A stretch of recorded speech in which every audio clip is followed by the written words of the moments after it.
আমাদের ঘরের বউদের এই কথাটা প্রত্যেককেই কম বেশি শুনতে হয়। সারাদিনে আমাদের কি কাজ থাকে, আমরা সারাদিন ঘরে কি করি।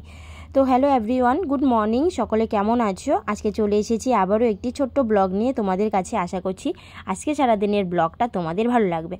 তো আজ হলো বৃহস্পতিবারের সকাল, আর ঘুম থেকে উঠে আমি গ্যাসটা মুছে নিচ্ছি। তার কারণ হলো আজকে নিরামিষ। তো বৃহস্পতিবার আমাদের যেহেতু নিরামিষ খাবার দাবার হয়, তো আমি রাতেই সব গ্যাস মুছে বাসন ধুয়ে রাখি। কিন্তু গতকাল এতটা ঠান্ডা পড়েছিল যে আর ইচ্ছে করেনি যে গ্যাসটা মুছে রাখি। তাই সকালবেলা উঠে এই কাজকর্মগুলি করতে হচ্ছে। তারপরে কাজ করতে করতে তো গরম লেগে গেল। সোয়েটারটা খুলে রেখে ভাবলাম যে না, কাজকর্মগুলি করেই নিই। আর সোয়েটার পরে কাজ করতে বিরক্তিও লাগে একটা। যাই হোক, বাসনপত্র ধুয়ে আমি এখন তাকে গুছিয়ে রাখছি, কারণ আমার ছোট্ট একটা রান্নাঘর, সেখানে যদি এলোমেলো করে রাখি খুবই খারাপ অবস্থা হয়ে থাকে পুরো ঘরটার। তো যাই হোক, এই যে তাকে দেখো প্রত্যেকটা বাসন গুছিয়ে রাখার পর মায়ের পাপার জন্য আজকে পরোটা বানাবো। তো আমি ভাবলাম অনেক দিন থেকে পরোটা খাওয়া হয় না, কিছুটা ময়দা রয়ে গেছিলো ঘরে, সেই ময়দা দিয়ে আজকে পরোটা করছি।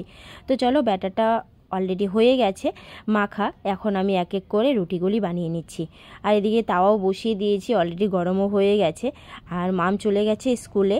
মামকে স্কুলে রেখে আসার পরে আমি বাকি কাজকর্ম করতে পারি, কারণ মামকে স্কুলে রাখার আগে অবধি আমি কোনো কাজই করতে পারি না। 10:30টার পর স্কুল গেলে গেট বন্ধ করে দেয়, খুবই অসুবিধা হয়, মামও খুব কান্নাকাটি করে।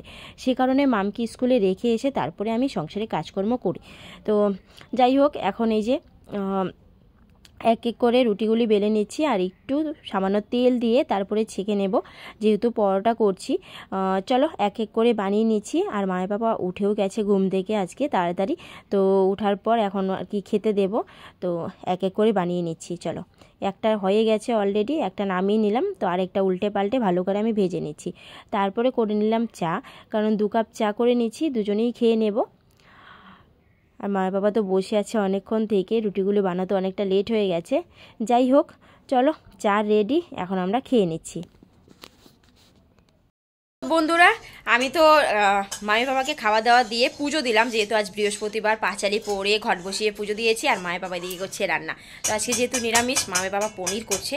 তো চলো তোমাদের দেখাচ্ছি আজকে রান্নায় কী কী হচ্ছে। তো এদিকে দেখো, বাজার থেকে নিয়ে এসেছি শাক। আজকে পালং শাক হবে, আর মটরশুঁটি দিয়ে। পালংটাই ভালো লাগে। আর এদিকে দেখো পনির, ভাত বসিয়ে দিয়েছি। এই যে,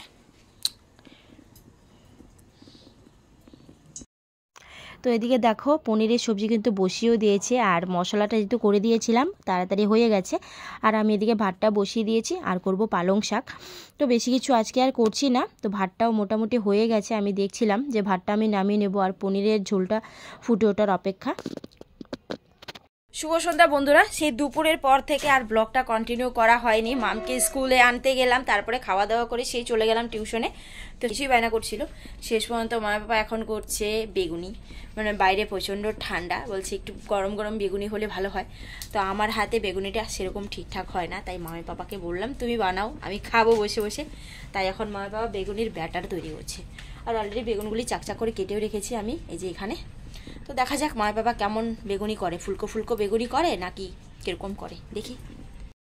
ফাইনালি বন্ধুরা, বেগুনি কমপ্লিট। মোটামুটি মায়ের বাবা ভালোই করেছে, আর আমি বানালে এর থেকে আরও বেশি খারাপ হতো। এখন খেয়ে নেওয়ার পালা। এই দেখো বেগুনিগুলি কেমন ফুলকো ফুলকো হয়েছে। আর মাম্মা তো অলরেডি খাওয়া শুরুই করে দিয়েছে। তো চলো, আজকে ব্লগটা এই পর্যন্তই। ভালো লাগলে লাইক কমেন্ট করে দিও। নেক্সট ব্লগে দেখা হবে। সবাই ভালো থেকো, সুস্থ থেকো, টাটা।